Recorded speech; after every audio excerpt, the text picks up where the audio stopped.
Et oui, c'est moi, ravi de vous retrouver pour le journal de 13 heures Le Bonheur. Les titres de l'actualité du jour, la France se prépare à fêter les 80 ans de l'armistice du 8 mai 1945. Le président de la République, Emmanuel Macron, déposera une gerbe et ranimera la flamme du soldat inconnu à l'Arc de Triomphe et il prendra la parole.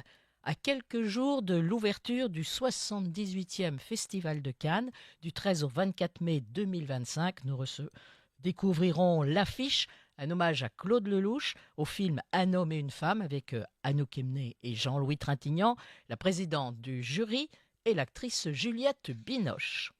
Paris sans voiture en 2025. Anne Hidalgo a-t-elle gagné son pari? Et puis une nouvelle fois, Guy Savoy remporte le titre plutôt de meilleur restaurant du monde. On découvrira aussi l'affiche de Roland Garros 2025 qui aura lieu du 25 mai au 8 juin. Et puis, quand même, bien sûr, on retrouve Frédéric Julien, mon co-présentateur.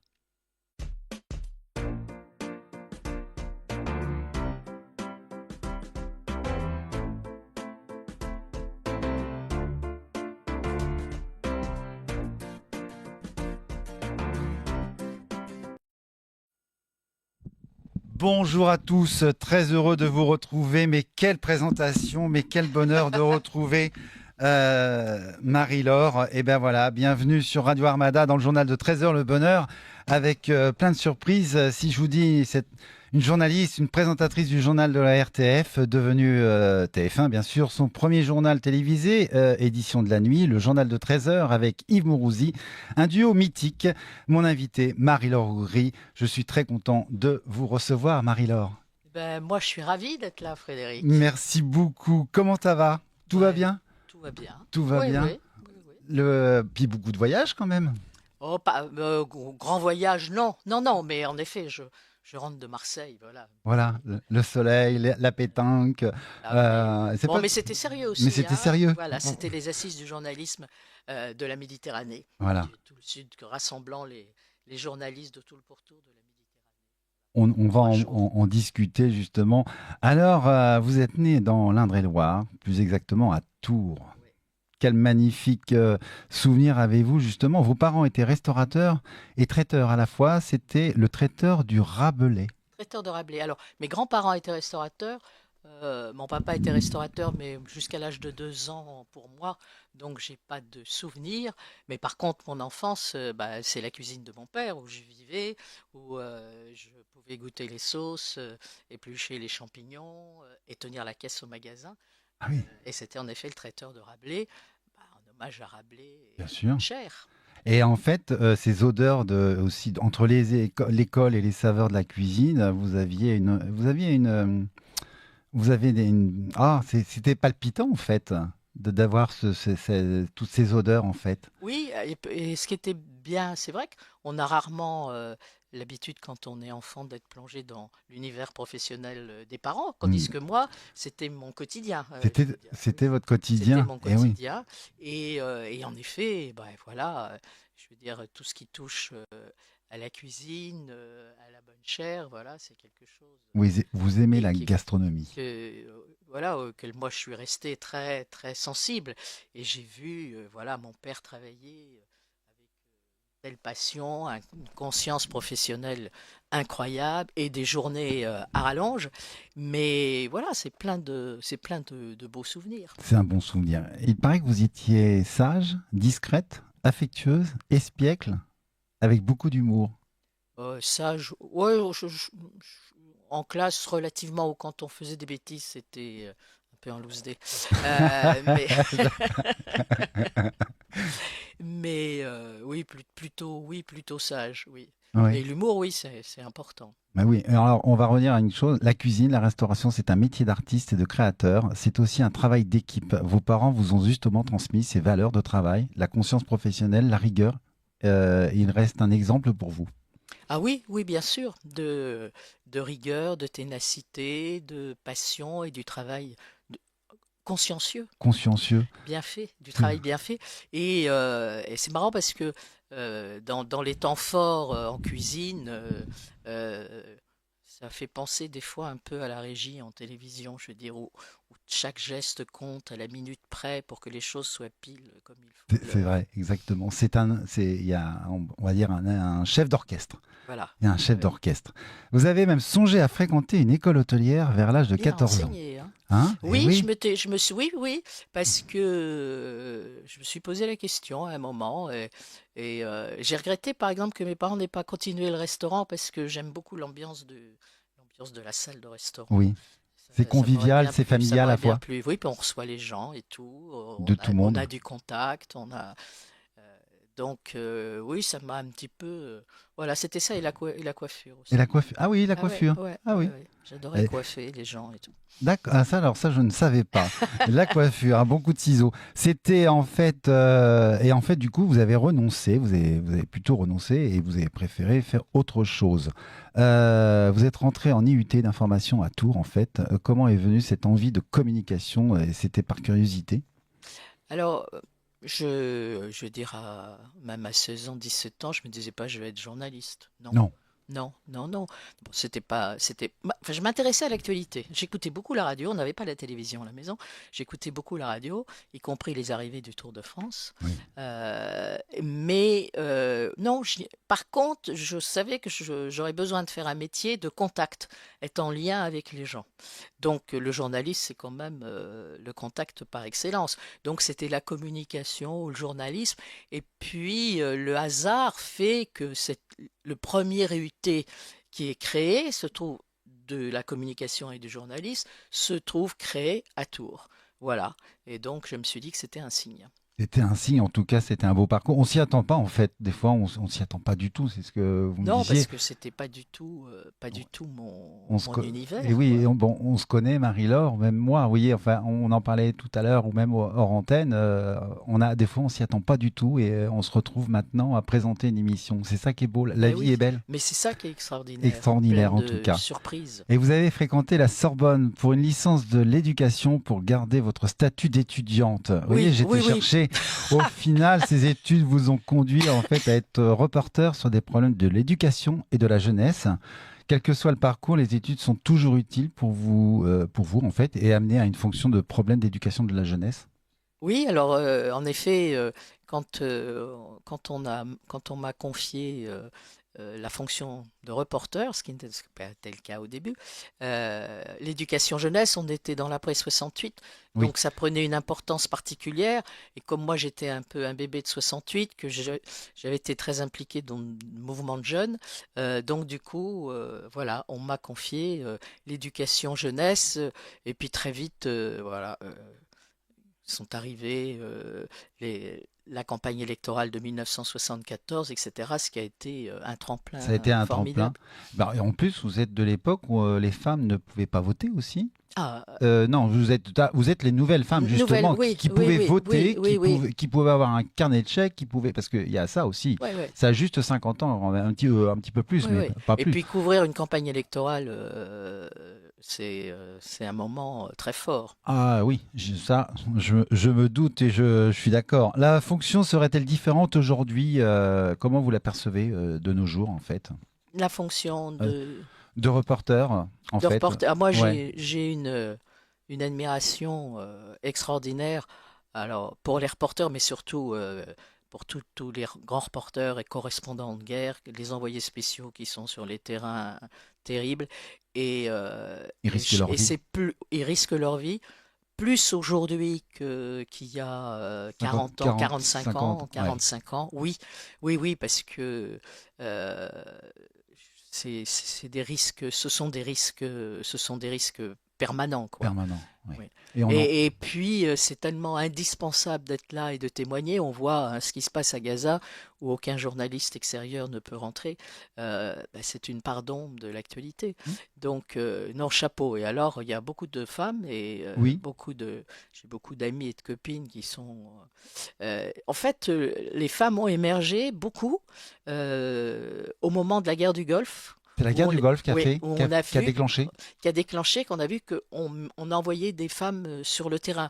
Moi, je sais que quand j'ai commencé, je pense que mon rédacteur en chef, qui était Christian Bernadac, je pense que on on n'envisageait pas forcément d'envoyer une femme sur le terrain. D'abord parce qu'on pensait que c'était lui faire prendre des risques inconsidérés, et puis qu'elle n'aurait peut-être pas non plus euh, les mêmes qualités pour couvrir le terrain.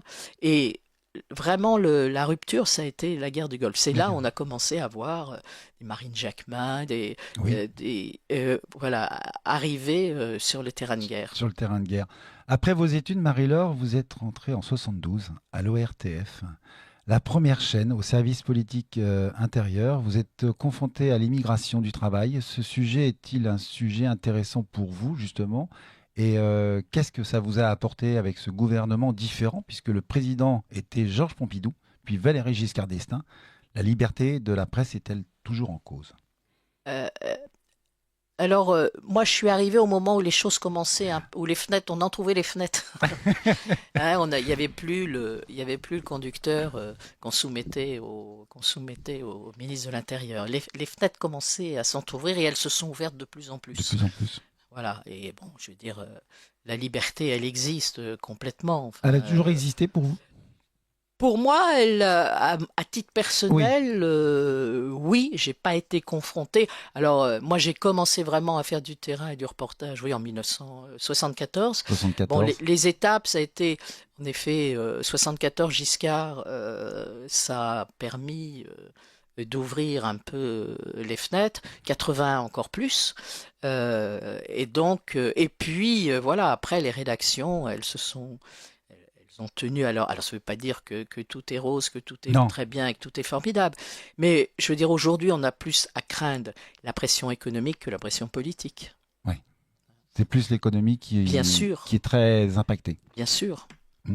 Et vous le voyez La comment? pression La suite, économique qu'il y a sur les journaux, sur les bien sûr. rédactions, et et, et qui fait que ça a plus d'incidence Ce qui fait peur, c'est... que la liberté de l'information. Alors après, je veux dire, on choisit quand on est à CNews, bon, bah, les gens qui sont à CNews, ils ont fait le choix d'être à CNews sur une chaîne qui a une couleur politique. Oui, Hein.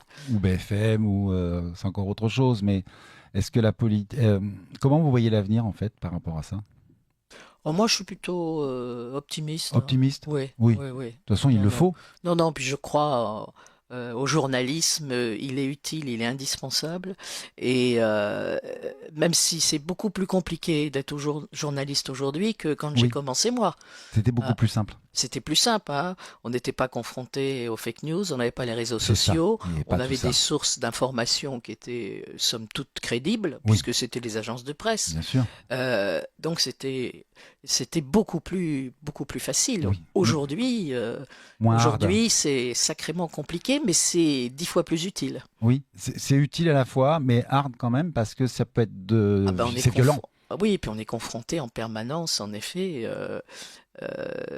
aux fausses informations, aux En tout réseaux genre. sociaux dont il faut savoir. Et puis, comme on est dans l'immédiateté de Hmm. l'information, vérifier tout en étant dans l'immédiateté de l'information, c'est pas forcément évident. Non. Hein. Et justement, il y a l'intelligence artificielle.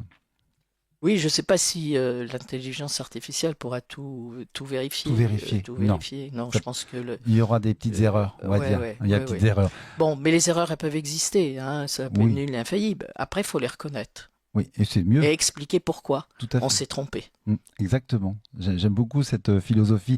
Alors, le souvenir que vous avez sur RTL, parce que création le 26 juin 64 au 31 décembre 74, lors de la privatisation, vous avez côtoyé des journalistes célèbres.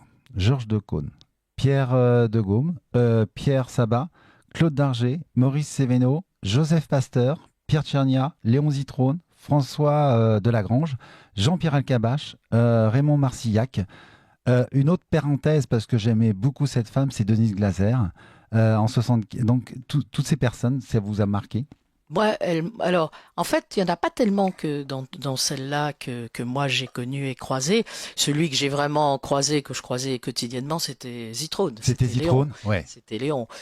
Pierre Sabac, Jamais. je ne l'ai jamais croisé, mais je pense qu'il était plus du tout à Cognac-G. Moi, quand je suis rentré en 72, Mais c'est des gens qui vous ont marqué? ah ben oui, même si moi, avant d'arriver à TF1, je n'avais pas la télévision et je ne Ouais. regardais pas la télévision. Ah oui. Mais non, ben non, mais non, mais bien sûr, ils m'ont marqué. En fait, Denise Glaser, ses émissions extraordinaires, de Cône, bien sûr, ils m'ont marqué dans le souvenir et dans l'empreinte qu'ils ont laissée à, à la création de la télévision Tout à à fait, parce que l'ORTF. Celui que j'ai côtoyé beaucoup, c'était Léon, quoi. Léon, quel souvenir avez-vous Oh, avec bah, lui? avec Léon, c'était souvenir incroyable. Il Enfin, paraît qu'il avait 5 caractères, Alors il avait son, oui, caractères trempés. il avait son caractère. Il aimait bien.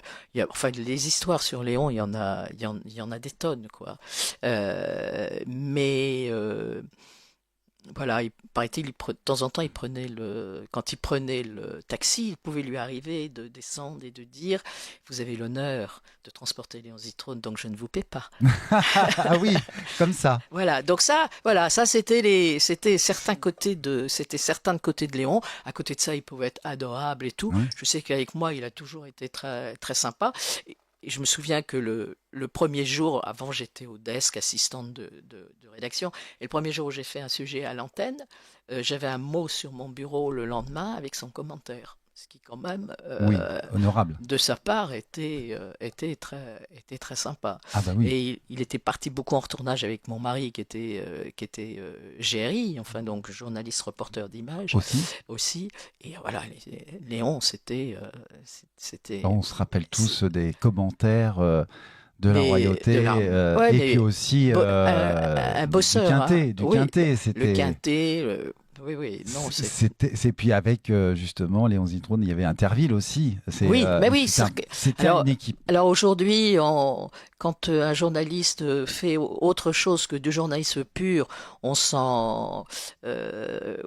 se dit ah non non quand même. Mais à ce moment-là, Léon, il a tout fait lui, Il a tout hein. fait. Ah, il a absolument tout fait. Il était polyvalent. Ouais, ouais. En Et très, il a. Lina Oui. lui a consacré des trucs et il m'avait très gentiment demandé que ce soit moi qui l'interviewe pour Lina. Ah ça c'est Donc génial. oui, C'est un beau souvenir. ouais, c'est un beau souvenir. C'est Ouais, ouais. c'est qu'il vous aimait énormément. En 75, suite à la privatisation justement de la première chaîne devenue TF1, vous êtes remarqué par Christian Bernadac. Bernadac, voilà. À l'occasion de l'année de la femme, vous êtes la première à présenter le journal de la nuit. La numéro 1, c'était Hélène Vida, Lieberman, c'est ça? Oui, on l'a présenté le même soir. Le même soir, On l'a présenté le même soir à un quart d'heure de à un quart différence. d'heure. Oui, j'ai tout marqué Ouais, ouais, ouais. justement. Ouais, Hélène Vida. et Hélène, par contre, c'est elle la première qui a présenté le 20h avant Christine O'Krent. Voilà. Et après, c'est suivi par Christine O'Krent. Ouais. Voilà. Quel souvenir avez-vous de ces deux dames formidables? Alors, bah, Hélène, c'était assez incroyable, quoi, parce que, en effet, la volonté était de mettre une femme à l'antenne pour honorer l'année de la femme. Bon, il se trouve que je pense que Bernadac a dû entendre que sur la 2, ils étaient prêts à démarrer. Et il m'appelle et il me dit, écoute, cet après-midi, tu vas descendre sur le plateau. Et moi, je commençais, hein, j'avais commencé le reportage en 74, on était en 75. Il y a 51 Euh, ans. et il me dit, bon, tu fais comme si tu allais lancer des sujets et tout. Je suis descendu, j'ai fait ça, inconsciente totale. Je remonte et après il me dit, bon, samedi soir, tu fais le journal de la nuit. Donc lui, il était complètement irresponsable et moi, j'étais complètement inconsciente parce que j'avais jamais fait de plateau. Jamais. Jamais. Jamais, jamais. Et puis quand je me suis retrouvé le soir à 20h, bon, il y avait, oui, le rédacteur en chef, le chef d'édition, mais basta, quoi. Et le même soir, Ouais. Hélène, bah pareil, c'était sa première. Et alors, ce qu'on faisait, c'est que, et on a fait ça pendant tout l'été, et donc la première qui avait fini attendait l'autre, et après on allait se grignoter un truc dans la seule brasserie qui restait ouverte Qui restait après, ouvert, vers oui. 23 heures. C'est toujours l'esprit d'équipe. Oui, mais ça, Toujours. ouais, enfin moi, c'est pour ça que je pense que j'aurais beaucoup de mal à faire de la presse écrite. parce que partir toute seule avec mon crayon et une feuille de papier, c'était pas mon truc. C'était Moi, pas j'aimais partir en équipe, en reportage, voilà. Et puis l'édition de la nuit a été quand même marquée. C'était votre premier journal quand même. Oui, bah oui, c'était le premier journal. Ouais. C'était suivi. Maintenant, bah, oui, il y a trop d'infos, tue l'info, on va dire. Et si je vous dis le 10 mai 1981, François Mitterrand élu président, comment vous avez vécu cette campagne électorale Mitterrand-Giscard? Alors, la campagne, alors moi j'ai suivi, on donnait à chaque journaliste un candidat à suivre, et moi j'ai eu Georges Marchais. Donc Oui, j'ai Georges suivi Marchais. Georges Marchais, ce qui était plutôt sympa. Et le soir du 10 mai 81, j'étais au QG de Giscard. Donc ça a été très rapide, parce qu'ils ont très vite fermé les portes, et je me suis retrouvé, alors on avait bien sûr le camion de transmission, mais on s'est retrouvé sur le trottoir, porte fermée, pour faire les directs, pour dire, ben voilà, ça a été rapide. Et voilà, moi j'ai passé ça sur le trottoir, juste en face le QG juste en face le QG de Giscard. Et quel souvenir justement le plus marquant avec quand la prise de parole avec comment dire Mitterrand en fait, parce que c'est quand même un genre, c'est un contenu qui a été marquant quand même. Mitterrand? Oui, Ah oui, oui, il était impressionnant en plus, hein. sacré personnage. Sacré personnage qui. En fait, moi je l'ai pas enfin, on s'est croisé. Ah si, je l'ai interviewé une fois dans le cadre de la campagne officielle. Oui. On m'avait demandé de l'interviewer pour la campagne officielle. À ce moment-là, je faisais plus le 13h. J'avais demandé l'autorisation, mais j'étais plus à l'antenne à ce moment-là. Mais impressionnant, Hmm. très impressionnant. Ouais, ouais. Oui, Genre de sphinx. exactement. Je l'ai connu plus après Et justement et c'est un homme qui a marqué ouais. l'histoire. Et moi, je l'ai rencontré, mais là, c'était pour un livre que j'avais fait avec Anne Cassel, qui était sur les carnets Oui, scolaires. et ça, on va en parler justement. Je trouve ça très, très, très bien fait. De 80 à 88, vous présentez le journal de 13 heures avec Yves Mourouzi. C'est lui qui vous a choisi. Comment s'est faite cette rencontre avec Yves Mourouzi, justement? Alors Yves, on était dans la même rédaction, mais enfin, on n'était pas plus proche que cela, Oui, quoi. Hein, on était, voilà. Bon, décision prise de la direction de l'information de faire des journaux en duo. Alors, il y avait un duo déjà, puisque dans la formule d'avant, la partie actualité Actualité news, News. c'était un autre journaliste qui le faisait. Mais c'était en quelque sorte presque un journal dans le journal. Donc Denisot, il a Denisot, fait ça, oui, il a tout à commencé fait. comme ça. Oui, Pierrard, oui. Pernaut aussi. Et puis à un Jean-Pierre moment, Pernaut. c'était dire non, mais on fait un journal à deux voix, Hmm. enfin un duo, un vrai duo, pour le 20h et pour le 13h. Et quand on a dit ça à Yves, je ne sais pas si au départ ça l'a enchanté, pas forcément, je ne sais pas. Mais il a dit bah oui, d'accord, mais si je le fais, ce sera avec elle. Et je le croise et il me dit dis donc, ils vont t'appeler, ils vont me dire, alors tu sais, ils veulent faire le. Eh ben j'ai dit que c'était avec toi, voilà. Et ça s'est fait comme ça. Ah, Et bon, ça a été voilà jusqu'à son départ. Jusqu'à son départ, Que oui. du bonheur, quoi, parce qu'on Oui. est la chance. Moi, j'ai eu une chance extraordinaire de faire le journal avec lui, euh, et que ce soit pas simplement un plaisir professionnel, mais que ce soit une amitié très très C'était comme profonde. dans le métier, c'était comme un grand frère, Ah oui, complètement. complètement. Ah oui, oui, oui, oui. Vous étiez un couple en fait, hein, le Oui, oui, couple un grand frère et dans le métier et hors du métier, et hors du puisque métier, on se voyait quand même beaucoup, une et complicité. oui, on était Cette très très complicité proches. justement avec une grande part d'improvisation, une bienveillance, de l'humour, un duo décalé vous étiez, avec une audace, insolence. C'est un bon souvenir. Serait-il possible de renouveler un tel journal avec cet esprit d'improvisation aujourd'hui, Marie?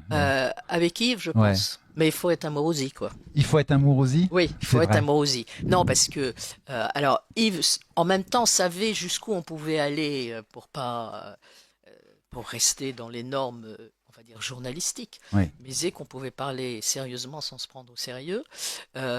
Donc des fois, oui, ça a fait grincer des dents. Tout le monde appréciait pas forcément, mais bon, il avait une telle notoriété, une telle présence que c'était accepté. Ça a été compliqué après la privatisation. Tout à fait, justement. Ouais. Là, Quel- du coup, on était dans un autre registre. Un autre registre. Alors justement, quel regard vous portez sur le JT aujourd'hui, la comparaison avec la diversité? Qu'est-ce qui, voilà. La- Moi, je trouve que voilà, les JT, les grands rendez-vous du 20h, sont de grande qualité, hein, je veux dire, sur le plan journalistique. Voilà.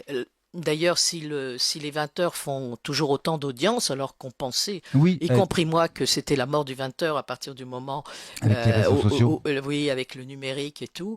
En fait, non, ça reste un ancrage important c'est pour important. les téléspectateurs. Donc non, ce sont des journaux de grande qualité. Alors après, on peut être d'accord, pas d'accord sur le fait, est-ce que le côté un peu magazine, pas magazine. Non, mais et puis je veux dire, le 20h, il a été obligé de se démarquer et d'évoluer par rapport aux chaînes d'infos en continu. Bien Parce sûr. qu'aujourd'hui, quand on arrive au 20h, les trois quarts des gens sont au courant De tout, grosso oui, modo parce de que justement, l'actualité. c'est Donc il faut la traiter autrement. autrement parce Nous, on qu'avec arrivait, avec les réseaux, on leur faisait découvrir le eh monde. C'était oui, quand même bien, hein? c'était Ah merveilleux. bah oui. Aujourd'hui, ils regardent voilà, c'est Non, les t'arrives, infos. t'as regardé, t'as partagé déjà l'info, t'es un peu au courant. Donc faut amener autre chose, faut amener un c'est-à-dire, plus, faut amener une oui. réflexion, faut amener une découverte, faut amener C'est un un peu dépaysement. c'est un peu la cause de la rapidité, de la véracité, de l'info en fait avec pas les Mais médias moi, je mais dis pas avec les c'était réseaux. mieux avant, hein. C'était Non, pas voilà. non. Par contre, il y a une chose, j'ai ramené Ah, un quelque casque. chose, un casque. Est-ce que Marie-Laure, ça vous parle, hein? Ah bah bien sûr, on l'a mis Hein? 2 fois ce casque. On l'a mis 2 fois. Ouais, on l'a mis, mais je peux le mettre, hein. Ah si, voilà. On l'a mis 2 fois. On l'a mis la première fois quand on a su que Bouygues candidatait pour la privatisation de TF1. Donc c'était juste avant le journal et on s'est dit, oh, quand même, ce serait bien d'avoir un casque. Et il y avait l'atelier des décors. Ouais. Et on a trouvé 2 casques à l'atelier des décors. Et puis, on l'a remis quand TF1 a été quand ça a été attribué quand TF1 a été attribué à Bouygues. Et là, on en avait 2 différents. Il y en a un qui avait le casque orange Bouygues Orange. et l'autre qui avait le Blanc. casque blanc avec marqué TF1. TF1. Voilà. Voilà. Mais quel souvenir de cette image en fait. Oui, c'est une image qui a marqué, Qui a marqué les Français. C'est impressionnant, même à l'étranger, parce que les gens Mais se ça s'est souviennent. fait comme ça. Enfin, comment ça pouvait fonctionner, notamment avec Yves. C'est attends, qu'est-ce qu'on peut. Ah bah oui, il faut qu'on trouve un casque.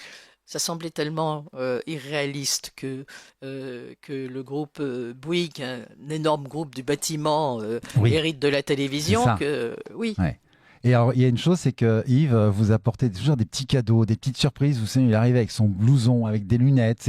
C'était sa façon d'être.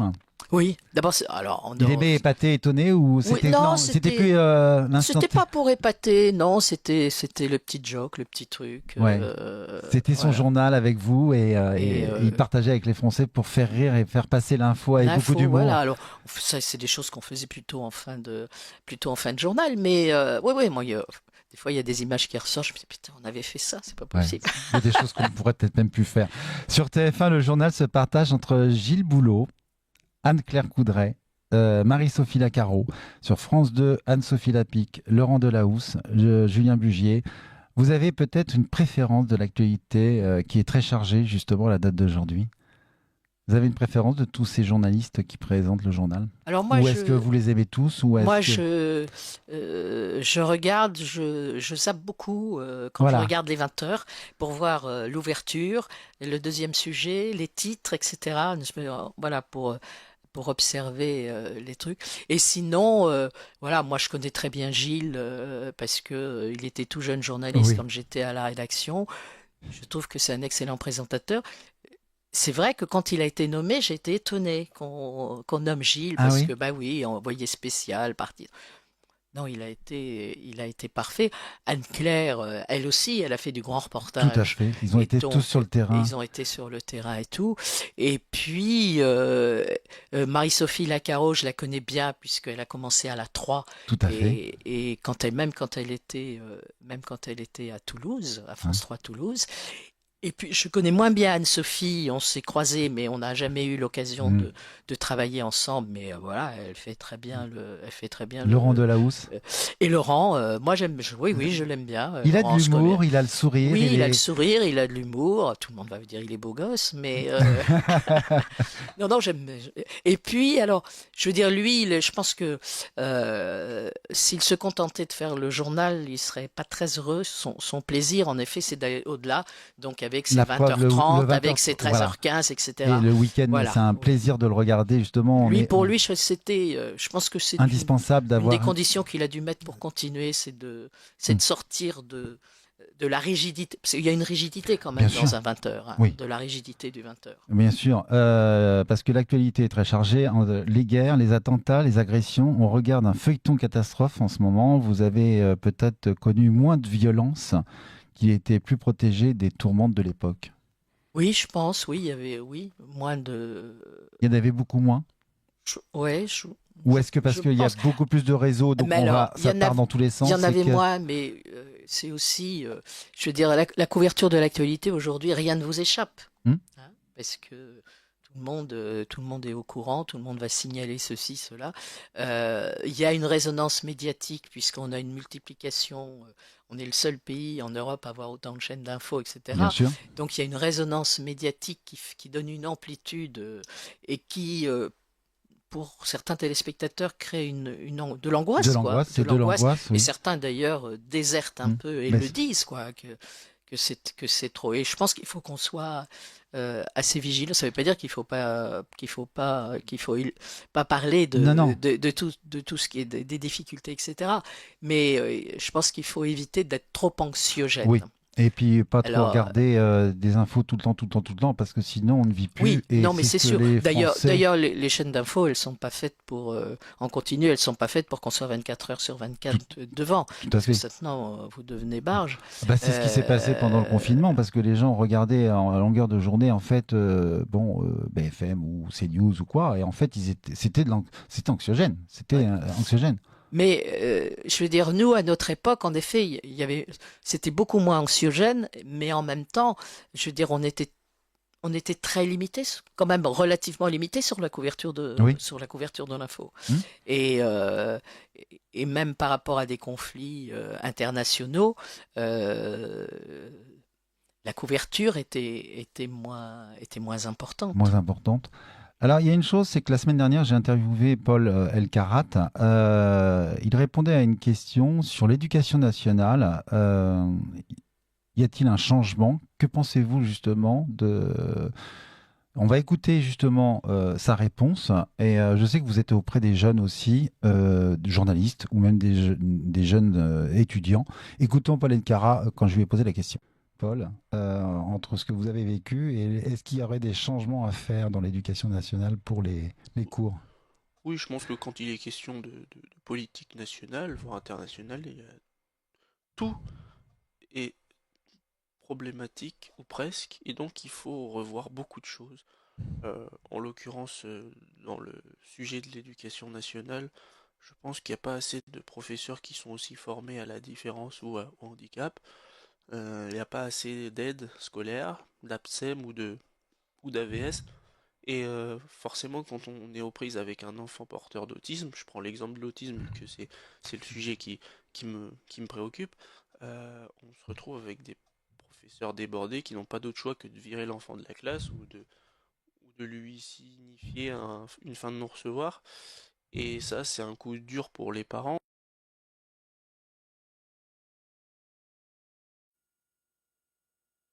C'est le direct, voilà. Mais, que pensez-vous justement, Mais Marie-Laure? oui, je veux dire qu'il a raison. Alors, il y a aussi des problèmes de moyens, mais à partir du moment où il y a la possibilité d'avoir un accompagnateur, un AVS, ben, à ce moment-là, c'est une aide indispensable pour l'enfant qui est en difficulté. Et Dieu sait si l'école, c'est la seule façon de retrouver une normalité. Hmm. C'est d'être comme les autres, c'est d'avoir des amis, c'est de progresser. Mais quelqu'un qui est en difficulté et qui se retrouve tout seul dans une classe, euh, c'est un double handicap. Ouais. Et là, alors, il y a des efforts considérables à faire. Et en même temps, c'est vrai, il a raison, je veux dire, sensibiliser les enseignants, les profs aux problèmes de faire face à des enfants qui ont un handicap, qui se retrouvent dans une classe qui, elle, fonctionne, et pas toujours de façon forcément très sympathique vis-à-vis de leur camarade qui est handicapé. Il y a un manque, bien évidemment, mais de sensibilité à la Ouais, prise en charge. Mais je pense que ça s'est peut-être amélioré aujourd'hui parce que les AVS existent et qui oui, n'existaient pas avant. tout à fait. Mais il en faudrait beaucoup plus.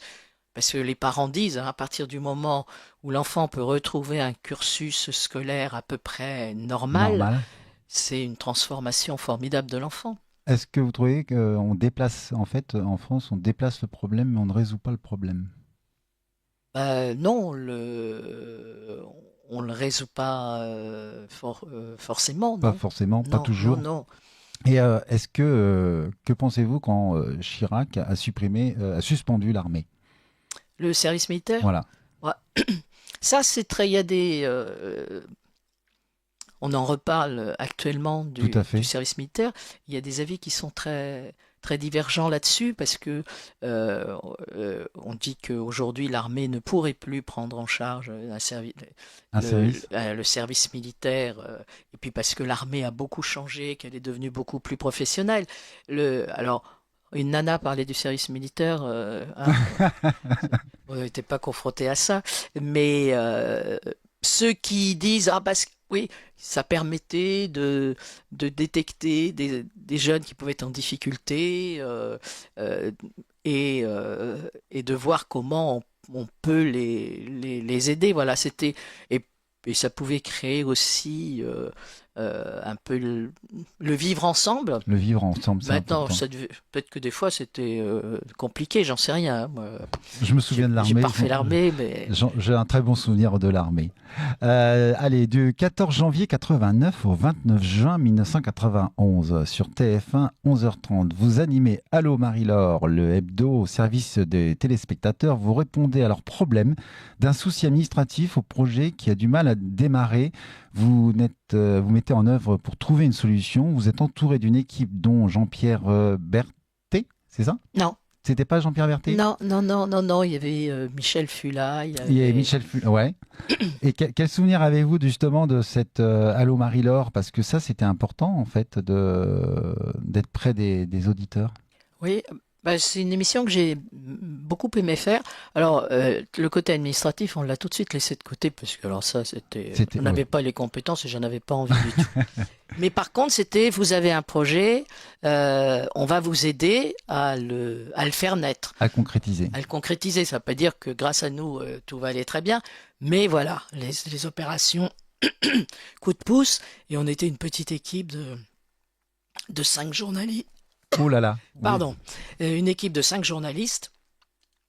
Et donc, c'est c'est des souvenirs. Vous avez le droit de prendre un petit verre d'eau. J'ai le droit de prendre un petit Allez, verre d'eau. on fait. Voilà. On Oui. a aidé un jeune, par exemple, qui avait une collection fabuleuse de petites voitures. Ah. Il voulait ouvrir un musée. Oui. Et ben, son musée s'est ouvert à Biarritz. C'est Voilà. génial. Donc, c'était des choses comme ça qu'on essayait de faire naître. C'était sur l'éducation, c'était sur le logement, l'économie. Il y avait de tout, il y avait tout Non, sujet c'était plus sujet, on va dire, de ce type-là, du culturel. Oui, oui, plus ça que... C'était une émission quand même grand public. Déjà à l'époque, vous avez perçu la détresse des téléspectateurs pour justement cette émission. En fait, les gens en avaient besoin. En fait, on était plus, nous, dans le... J'ai envie de quelque chose. Nous, c'est très vite l'axe qu'on a donné à l'émission. Voilà, j'ai envie de faire quelque chose. Est-ce que vous pouvez nous aider? Donc, en effet, le côté social, on l'a pas abordé. Vous l'abordez pas en fait. Mais les gens ont aimé en tout cas. Et en septembre 91, vous rejoignez la 5. Créé en février 86 et arrêté en avril 92, vous présentez le journal de 12h45 avec, il y avait Patrice Duhamel à la rédaction, Qui était la direction. qui était la direction, avec Jean-Marc Morandini. Comment avez-vous vécu cette fermeture de la 5 ? Dramatique. Alors, mais Ça va décidément, ça va pas. Hein. Hein. Oui, moi, je suis arrivé pour l'enterrement. Ouais. Je suis arrivé en septembre, Ouais. on a fermé en avril. Ça a été. Voilà, j'ai connu le dépôt de bilan, quoi. Mais j'ai jamais regretté d'être venu parce que j'ai trouvé une rédaction formidable. Ouais. Qui après s'est battue jusqu'au bout dans l'espoir de survivre. Et donc, voilà, ça reste pour moi, au-delà du drame que ça a été, parce que tout à coup l'écran noir et le lendemain, tout le monde, on revenait sur place comme si on n'arrivait pas à se séparer, quoi. C'était une On famille. revenait tous les... Et les liens existent encore, puisque Oui, le 12 avril dernier, on a fait les retrouvailles des anciens de la 5. c'est ça qui est beau. C'est ça qui est beau. Et en fait, vous n'avez aucun regret suite à un engagement avec cette collaboration avec les autres journalistes. Est-ce que ça va, Marie-Laure ? Ben oui, ça va. Voilà. Nous sommes en direct, pourtant. Voilà. Alors je vous dis, c'est que de l'eau. Et en fait, oui, là, vous n'avez pas du tout de, de regret en fait d'avoir. Détaillé sur la 5. Ouais. Ah non, je m'en félicite. Ah oui. Non, ça a été une expérience, voilà, humainement très forte. Et voilà. Et en effet, je suis venu parce que c'est entre autres Patrice Duhamel qui m'avait demandé si je voulais venir. Et vous avez Et que c'est dit oui. quelqu'un pour qui j'avais beaucoup d'estime, de respect et d'amitié. Et alors après la 5, Yves Mourouzi vous confie une quotidienne passion. Allô Marie-Laure sur RMC. C'est un retour aux sources. C'est nostalgique à la fois. Non, c'était, mais ça c'était comme fonctionnait Yves, quoi. C'est à la passion. À la passion. C'était voilà, c'était de rencontrer les gens. C'est dramatique. Hein. Désolé. C'était de rencontrer les gens. Voilà, et la radio a ça d'extraordinaire. Oui, c'est oui. que pour l'interview, c'est ce qu'il y a de plus fabuleux. Bien sûr. Alors en 93, sur France 3, vous proposez une émission quotidienne, Génération 3. C'est une émission documentaire pédagogique du 14 avril 95 à 2002. Vous êtes la rédactrice en chef et présentatrice du quotidien Un jour en France. Après, oui. Après, avec Joël Gouron. C'était avec Joël Gouron ? Non. Non, pas du tout. Non, Joël, non. Non, pas Joël. Non. Mais vous connaissez Joël, justement. Oui, bien sûr, je la connais. Voilà, bien sûr. oui. Et c'était un talk show. Comment vous l'avez persuadé cette Un jour en France. Ouais. En fait, quand le deal de départ, c'était de donner une seconde vie Oui. à tous les reportages qui étaient faits en région, dans les différentes stations régionales, que ce soit dans les journaux télévisés ou plus sujets, enquêtes, documentaires. C'était ça. Tu fais une émission qui permet de valoriser ce que font les régions. Donc à partir de là, on a créé le concept, c'est-à-dire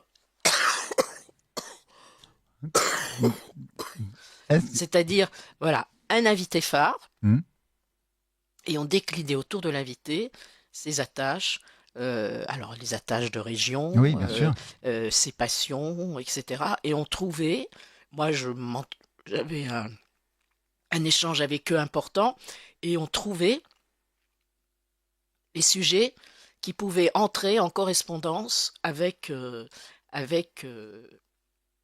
leur profil, et puis avec des journalistes qui venaient de la région, qui à la fois étaient des chroniqueurs. Et voilà, moi j'ai pris un immense plaisir à faire Un jour en France pendant 7-8 ans. C'était un bonheur. À la différence du journal télévisé, parce qu'un journal télévisé, quand tu as un invité, bon, il arrive à la dernière minute, il a fini de parler, il s'en va. Oui. Candice que là, c'était une vraie rencontre, quoi. On faisait une émission pour eux. Pour eux. Et ça, les gens étaient très contents. Ouais. En septembre 2003, juin 2017, vous êtes la médiatrice des rédactions de France 3 pour faire une partie de groupe de sages et mettre au point une nouvelle charte déontologique des journalistes. Vous aimez défendre les causes, en fait. Mais ce qui était intéressant quand on m'a proposé d'être médiatrice, moi j'ai toujours été sensible en effet au contact avec les téléspectateurs. Et, et, et c'était un retour à l'information un peu plus, puisque Oui, j'étais plus dans l'émission magazine d'accompagnement avec Un jour en France. Donc là, je revenais plus au cœur de l'actualité d'une manière très confortable, oui, puisqu'elle n'étant pas sur le terrain. Donc pour regarder, observer et tenter de comprendre et et de voir comment le traitement de l'information était perçu par les téléspectateurs à qui on s'adresse.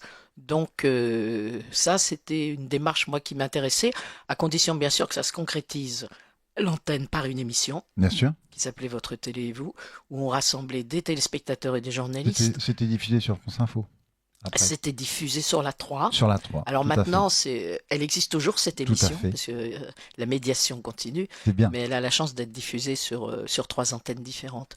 Et donc, oui,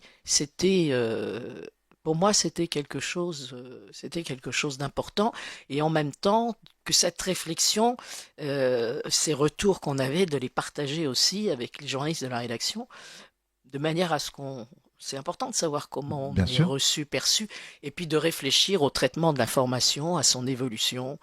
Euh, voilà. L'information, elle est importante pour les téléspectateurs. Vous donnez la parole aux téléspectateurs par rapport au programme de France Télévisions.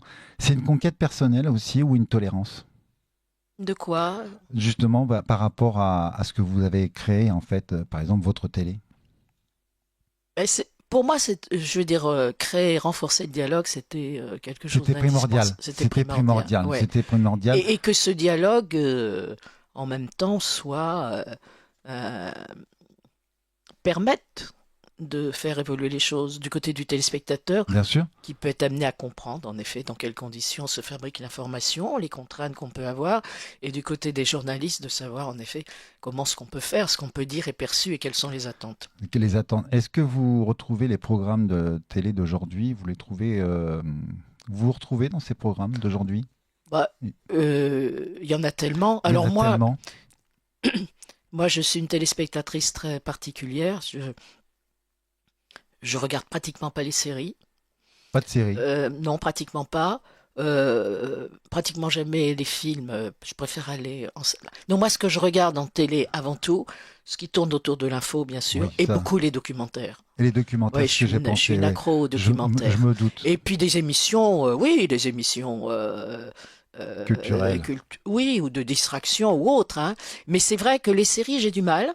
J'en ai regardé un peu pendant le confinement, mais j'ai du mal à me dire, À tiens, vous je projeter m'installe pour dedans regarder. ou... Non, Oui, oui, c'est je pas votre m'installe truc. pour regarder une série. Par contre, tout ce qui est documentaire sur la 5, par exemple, Arte, tout ça, Tout ce qui est, vous dévorez. tout ce qui est documentaire, oui, Oui. émission magazine, émission, voilà, Puis c'est surtout qu'il y a... d'accompagnement, voilà. Les jeux, Oui.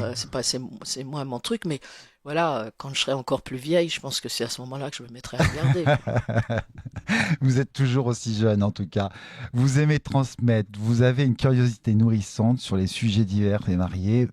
Tout vous intéresse, sauf les jeux, c'est ce que vous dites. Non, c'est pas ce que Mais, je regarde. mais c'est pas votre priorité. Voilà, c'est pas ma priorité. Mais vous avez toujours eu cet esprit d'équipe. Aujourd'hui, vous continuez les assises pour les journalistes. Alors justement, vous rentrez de Marseille. Auparavant, c'était un lieu qui se passait en fait, ça se passait en Tunisie. Quelles sont les contraintes vu l'époque actuelle que nous vivons en fait, Marie-Laure?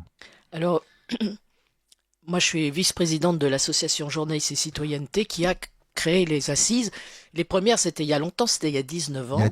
19 ans. Il y a un rendez-vous annuel euh, à Tours, depuis 10 ans maintenant à Tours, qui réunit plus la partie, on va dire, francophone.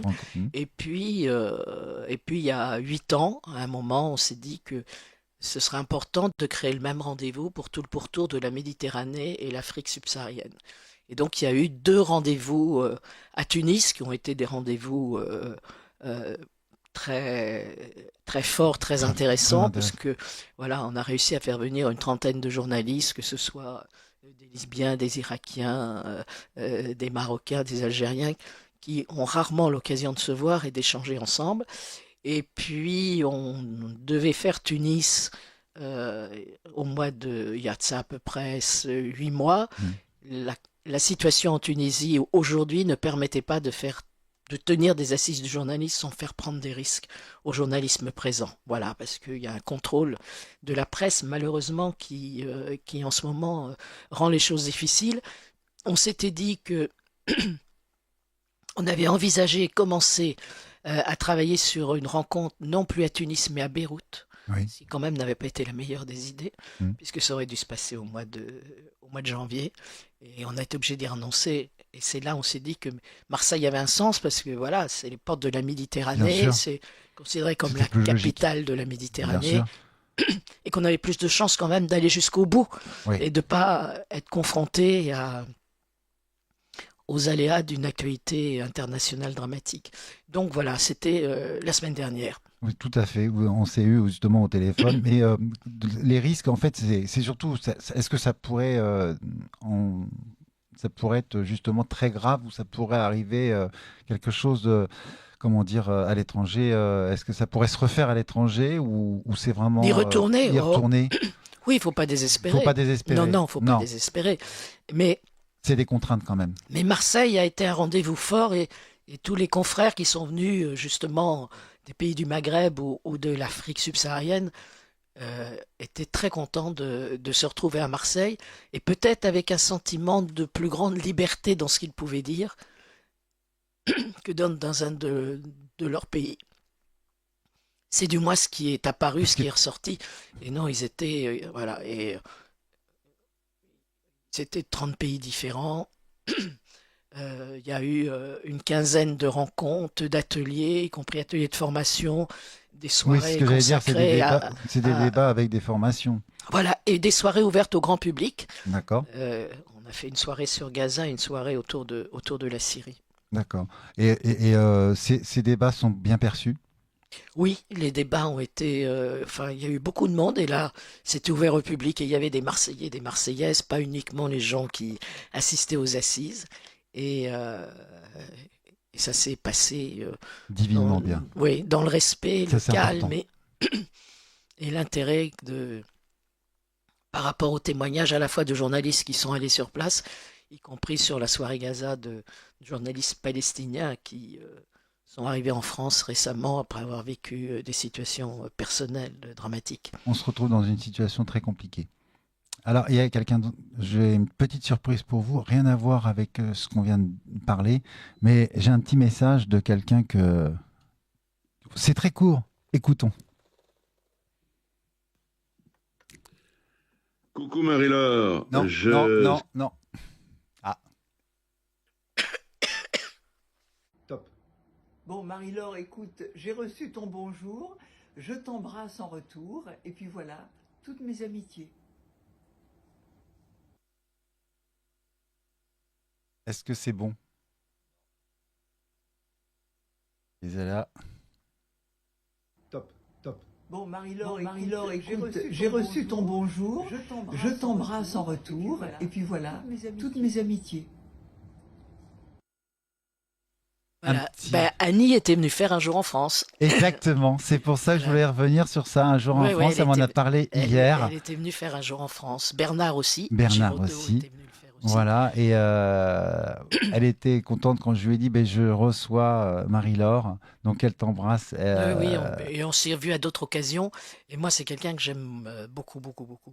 Respire, c'est d'Eliott, son dernier livre, Oui. justement, qui est magnifique. Elle est en pleine tournée de dédicaces. Et à un moment, on allait souvent, on avait la même, on allait chez Chacoc pour les fringues. Oui, oui, exact. C'est ce que parce qu'on était justement hier sur France Bleu, maintenant qui est ici, comment dire, à la maison de la radio, et on a eu le temps dans les coulisses de parler justement de plein de choses. En tout cas, votre livre peut mieux faire avec Anne Cassel. Voilà. Alors c'est une ça c'était sympa. Ces petits Français ont été des écoliers. Vous avez retrouvé leur carnet scolaire.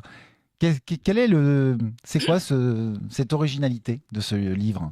Bah, voilà, on s'était dit que c'était amusant de faire ça. Alors, fallait quand même qu'il y ait un carnet scolaire. Oui, Et après, on allait rencontrer l'élève, ouais, devenu un grand monsieur ou une grande dame. Alors, soit ils avaient leur carnet scolaire, Ouais. le meilleur, Mmh. celui qu'ils préféraient, Mmh. soit ils n'en avaient pas, et quand on connaissait l'établissement scolaire, on entrait en contact avec, et on est même allé parfois fouiller dans les archives Ah oui, de certains lycées pour retrouver des carnets scolaires. Voilà. d'accord. Et quelle est Et le la principe, c'était après d'aller échanger sur ce que représentait l'école pour chacun et chacune, quoi, en quoi ça les avait marqués. Et ce qui était marrant, des fois, c'était les annotations. les annotations Ouais, souvent ouais. Moi, qui je me corre- souviens, Yves, il y avait marqué cherche plus souvent à se faire remarquer.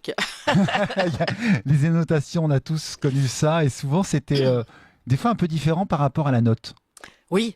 C'est ça qui est extraordinaire. Alors qui avait la Et meilleure peut note? mieux faire, parce Et qu'en peut mieux général, faire. c'est ce qu'on mettait. Moi, Hein. oui, Oh, comme ça on va pas allez, se... peut mieux faire. Hein, Alors. et qui avait la meilleure note? Ah, je ne sais plus, mais voilà, on a fait, on a rencontré François Mitterrand pour ça, puisqu'on Oui. avait le truc. On a fait, oui, on a vu Il y avait une diversité. l'abbé Pierre, L'abbé Pierre. aussi, oui. Ouais. Ouais. Alors, parmi toutes ces personnalités que vous avez rencontrées, Sœur Emmanuel, les présidents, Oui. les acteurs, les comédiens, des politiciens, des écrivains, vous devez en avoir plein d'anecdotes, justement. Pouvez-vous me citer un qui vous a fait plus, qui vous a marqué, on va dire? Moi, j'ai une mémoire de poisson rouge. Mais Donc, je pense que Sœur Emmanuel... non, alors, Sœur Emmanuel, Sœur Emmanuel, elle a fait un jour en France. Oui. Ça, c'était un bonheur total. Je veux dire, mais elle était. Alors, j'ai fait ça et j'avais fait l'émission de radio avec elle aussi, Passion. Mais elle était incroyable, cette femme. Je veux dire. Une bonté. Alors, en plus, très à l'aise. Beaucoup d'humour. Beaucoup d'humour, très à l'aise, tutoyant tout le monde, réagissant au quart de tour, et puis en même temps disant des choses, fortes, profondes, parce que voilà, elle envoyait un message d'espoir sans prédication, hein, mais dans la manière dont elle était, dont elle parlait, et ça a beaucoup marqué, voilà, l'équipe qui était là le jour où on l'a rencontrée. On lui a fait manger des glaces à la fin de l'émission parce que voilà, c'était son petit péché mignon. C'était son petit péché mignon. Donc on lui a offert des glaces à la fin de l'émission. Et vous êtes croyante, mais vous êtes pas mariée à l'église. J'ai eu une éducation religieuse. Oui. J'ai même été dans des établissements scolaires. J'ai eu des responsabilités dans un mouvement qui s'appelait la JEC, la Jeunesse étudiante Tout à fait. chrétienne, dont j'étais à l'équipe nationale, mais après 68. Hein. Après, oui. Donc Oui. voilà, donc on faisait la lecture marxiste de l'Évangile quand même à ce moment-là. Donc c'était voilà, d'après 68. Après 68, mais en fait... Donc je suis un peu resté sur cette tonalité. Sur cette tonalité, oui, parce que vous êtes... Ça m'a, bien sûr, je veux dire, voilà, je m'y intéresse, etc. Mais voilà, je suis pas pratiquante. Non, mais en tout cas, vous aimez pas l'hypocrisie qu'il y a, en fait, vous n'appréciez pas les rites d'aujourd'hui, de ce qui se passe. Non, mais ça, chacun, voilà, pour qui le mariage à l'église, voilà, c'est quelque chose d'important. Par contre, l'enterrement à l'église, oui. Non, mais je Parce vous que comprends tout à fait. je trouve que c'est un moment, bon, mon mari est décédé il y a pas longtemps, ça a été un moment d'apaisement. Bien sûr. Mais le mariage, non. Pour vous, En non. plus, nous, on s'est mariés, on était 7 ou 8 au mariage. Enfin, voilà, ça n'a pas été. C'était Oui, pas oui. le mariage. Non. Non. Mais tout ce qui entoure, en fait, le reste... Mais moi, je me disais aussi que, n'étant plus pratiquante, il y avait une logique aussi Oui. à ne pas faire du mariage un moment qui aurait été plus conventionnel que sincère Oui. sur le plan religieux. Tout à fait.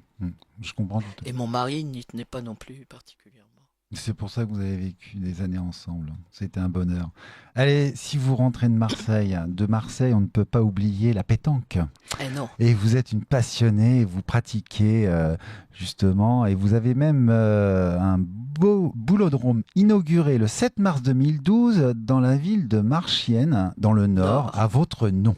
Ouais, avec une belle plaque. Avec une belle plaque. Comment ça s'est fait justement? Ben, ça, alors la fois où on m'a appelé pour me demander ça, j'ai cru que c'était vraiment.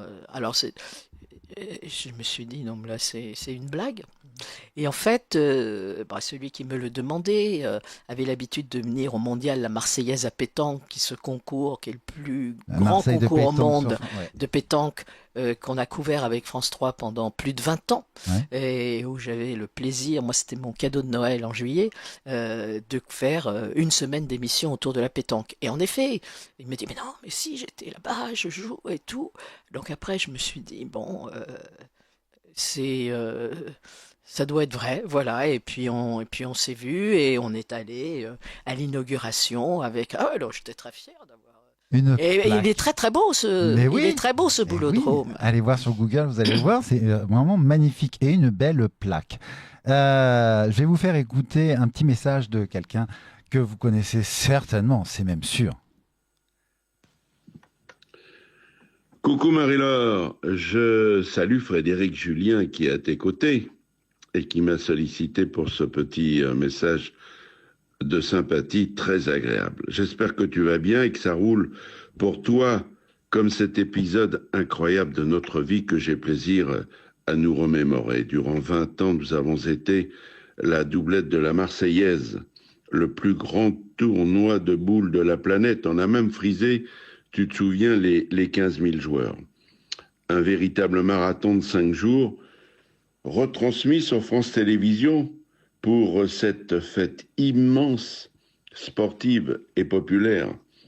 Et puis, on ne peut pas ne pas avoir une pensée pour ce petit homme d'Oran, ce chef d'orchestre incomparable, Michel Montana, aussi connu à Marseille d'ailleurs que Fernandel et Pagnol. Sans doute un petit peu moins que Jacques Brel, mais qui n'était pas de Marseille, mais qui fait partie de tes chanteurs favoris. En tout cas, on n'oubliera jamais ce petit bonhomme débordant d'énergie. Il avait déjà une batterie électrique avant tout le monde, et puis un cœur plus gros que le vieux port. C'est pour nous, Marie-Laure, j'en suis sûr, une tranche de vie inoubliable. D'ailleurs, tu te souviens, on était tristes tout le temps, chaque année, lorsqu'il fallait baisser le rideau dans ce décor féerique sur le vieux port, sous les sunlights, avec la bienveillance de Notre-Dame de la Garde et ce public de folie. Bref, c'était grandiose. En tout cas, j'espère qu'en Touraine, la pétanque bat son plein avec Jean-Pierre, avec vos amis, et toujours avec le même mot d'ordre, se faire plaisir. Porte-toi bien, Marie-Laure. Je t'embrasse très fort. Merci beaucoup, Daniel Oui, Leclerc. que de souvenirs, il a raison. Enfin, ouais. c'était notre bonheur. Il vient d'écrire un livre qui s'appelle Confidence sur l'oreillette, édition Les Trois Colonnes. Oui. Et oui, 20 ans? Oui, largement 20 ans. Putain. Oui. Alors, le vrai spécialiste de la pétanque, c'était lui quand même. C'était Faut lui. pas exagérer, Voilà. parce que lui, il connaissait ça par cœur. Moi, j'étais là pour faire le lien, présenter, etc. Même si je m'intéressais à la pétanque. Mais Oui. enfin, voilà, c'était Monsieur Pétanque, c'était quand même Daniel. Mais on passait 8 jours de bonheur. C'était vraiment. Alors moi, j'attendais ça avec impatience. Et il a raison quand c'était le générique de fin du dernier jour. On disait mince. On était un peu tristounés, et il parle de Michel Montana, qui est celui qui a créé ce concours avec Paul Ricard, donc il y a plus de 80 ans maintenant, et qui était un ami, qui était quelqu'un de très proche. C'était mon papa de pétanque, je disais, et qui était quelqu'un de formidable, et qui a fait de ce concours, en effet, un événement international et un événement important, très important pour Marseille. En effet, 13 000 joueurs, c'est énorme venant de. Vous avez dépassé la place d'Hélice. D'une trentaine de pays. La place d'Hélice à Saint-Tropez. Donc voilà. Mais sinon, je suis pas très doué pour la pétanque.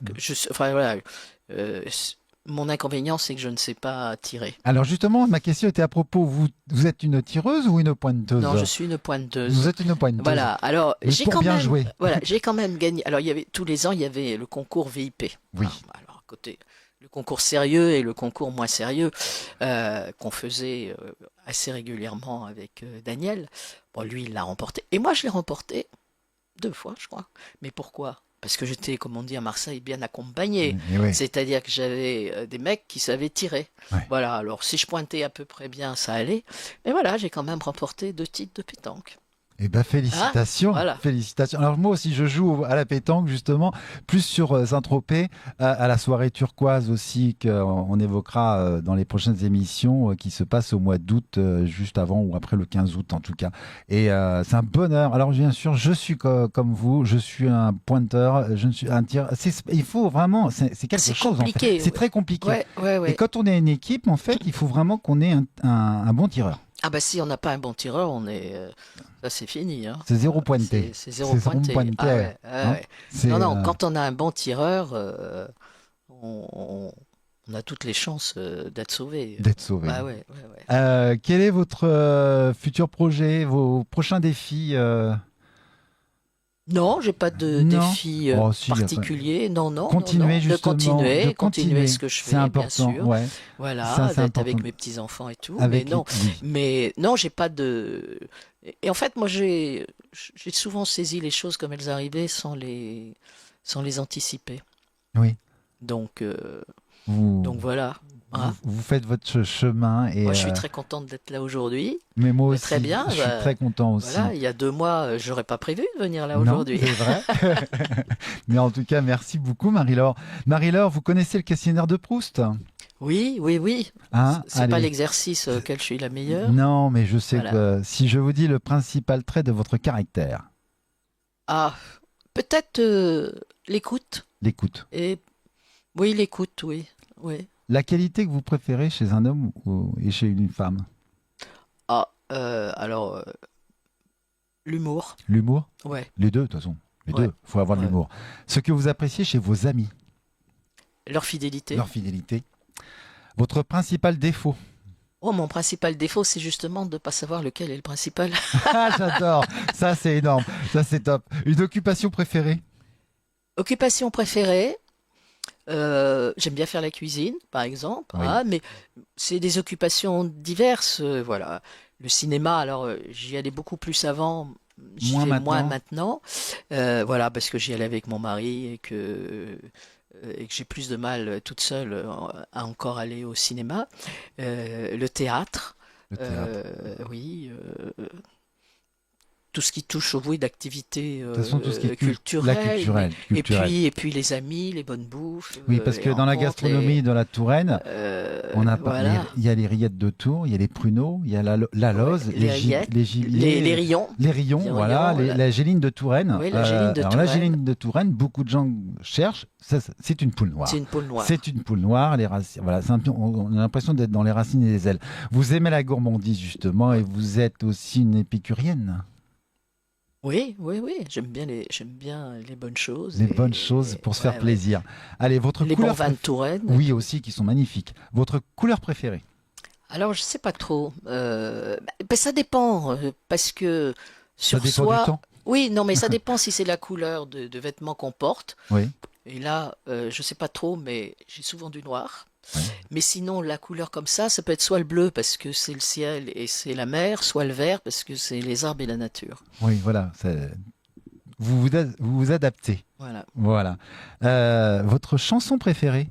Ah, ça c'est impossible de dire ma chanson préférée, mais Daniel parlait de Jacques Brel Brel. tout à l'heure. Et Oui, c'est pour j'aime ça. beaucoup. Jacques j'aime Brel, beaucoup vous Brel, aimez les ouais. textes de Jacques Brel. Oui.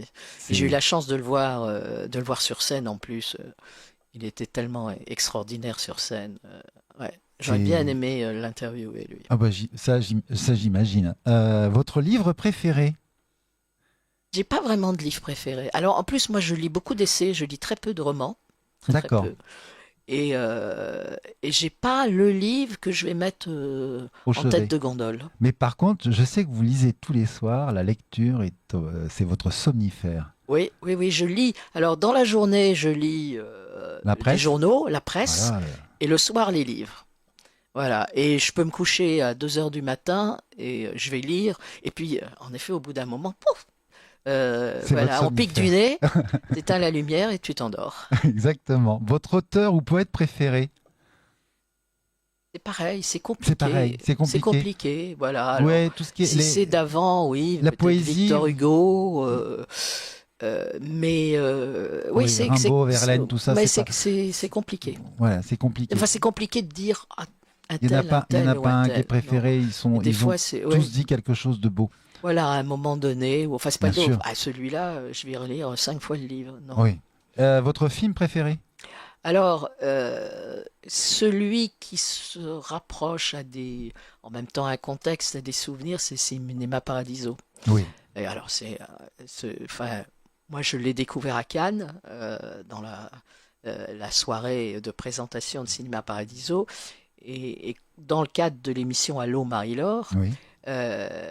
justement, il y avait un club de cinéma d'un petit village qu'on avait suivi à Cannes parce qu'ils venaient pour essayer de trouver des films et tout. Et on a organisé, pas en avant-première, mais on a quand même organisé une soirée dans son ciné-club de Cinéma Paradiso et en faisant venir voilà, des gens. Ça, Donc c'est voilà, c'est plein de souvenirs. En dehors de ce film qui est extraordinaire. qui est Oui, oui, extraordinaire. qui est extraordinaire. Si vous étiez une actrice, ça serait laquelle? Oh, ça je sais pas alors. Parce qu'on a tous un don d'acteur. Ouais, je sais pas parce qu'après il y a le talent et le tempérament. Donc Ouais. les deux c'est très différent quoi. Oui. Euh, voilà, ce matin j'entendais Clémentine Sénarié. Oui. Voilà, je veux dire son tempérament, moi je l'adore comme Oui. actrice aussi. Tout à fait. Et j'ai bien connu son papa. Tout à fait. Puisqu'il était journaliste à TF1 et qu'il a été mon rédacteur en chef, Qui a été André Sélarié. André Sélarié, tout à fait. Le mot que vous détestez? J'en ai rien à faire. Votre mot préféré? Mon mot préféré,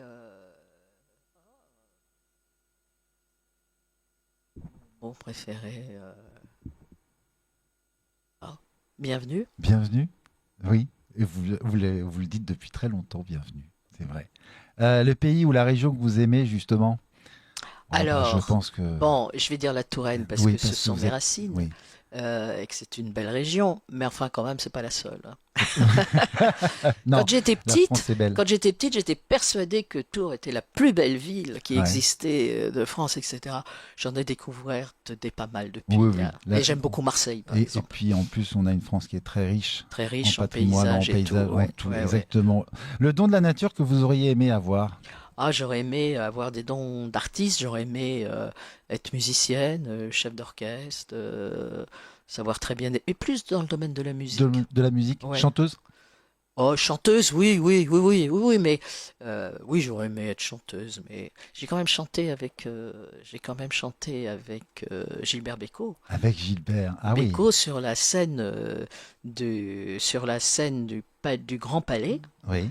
avec quelques consoeurs, Ouais. comme Anne Sinclair, entre autres. C'était pour une soirée Caritative. de télé 7 jours, vous savez, quand Oui, c'était il y avait, c'était, oui, il y avait Télé 7 jours, il y avait le... comment s'appelait l'émission quand on... Les 7 d'or. Les 7 Les d'or, 7 voilà. d'or, je me souviens. Pour les 7 Ça y d'or. est, les 7 Voilà. d'or. Il y avait Et Jean-Claude donc- Brialy à l'époque. Et donc, on a eu ce plaisir de chanter sur scène avec Gilbert. C'est vrai. C'est un beau partage. Ah, c'était marrant. c'était sympa. C'était superbe. Si vous étiez un animal, ça serait lequel? Un chat. Un chat. Ouais. Un hommage à Bernard Pivot que vous avez connu. Le métier que vous n'auriez pas aimé faire. Le métier que j'aurais pas aimé faire...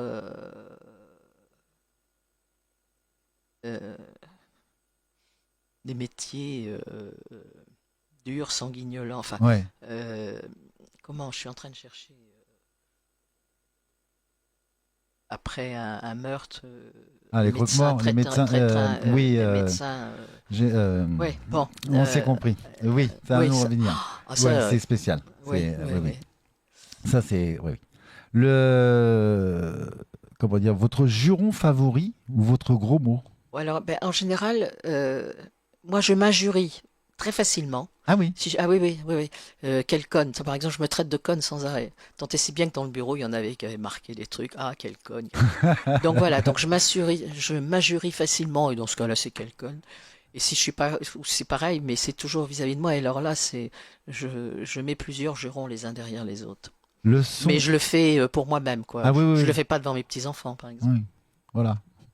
Oh, qu'est-ce que je suis blonde. Le son ou le bruit que vous aimez, Celui des oiseaux. les oiseaux, Ouais, du matin au soir, qu'est-ce que c'est agréable. ouais, oui. Le bruit que vous détestez. Quel bruit je peux détester? Qui peut m'énerver, qui peut... Je sais pas trop, moi j'aime bien les bruits. Ah oui, Ah ouais, j'aime bien ouvrir les fenêtres pour entendre le bruit de la rue. la vie. la vie. Ouais, ouais, oui. Donc, le tonnerre, oui, Oui, il y a par des... exemple. Celui de samedi Le dernier, là, samedi qui a dernier été qui a été très violent. violent. Oui, ça fait peur. Bah oui, ça fait voilà. peur. On sait pas trop ce qui va se passer. Exactement. Marie-Laure, si Dieu existe, qu'aimeriez-vous, après votre mort, l'entendre vous dire? Qu'est-ce qu'il pourrait bien me dire? Te voilà enfin? Moi, je dirais, on fait le Viens journal. voir tes copains. Ouais, viens, on va faire le journal en haut. Voilà, voilà. On va Ouais. faire le journal en haut. Votre devise? Ma devise, c'est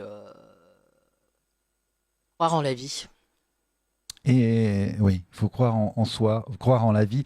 Vous avez dit une fois, faire ou laisser dire, faire sans s'occuper du qu'en dira-t-on.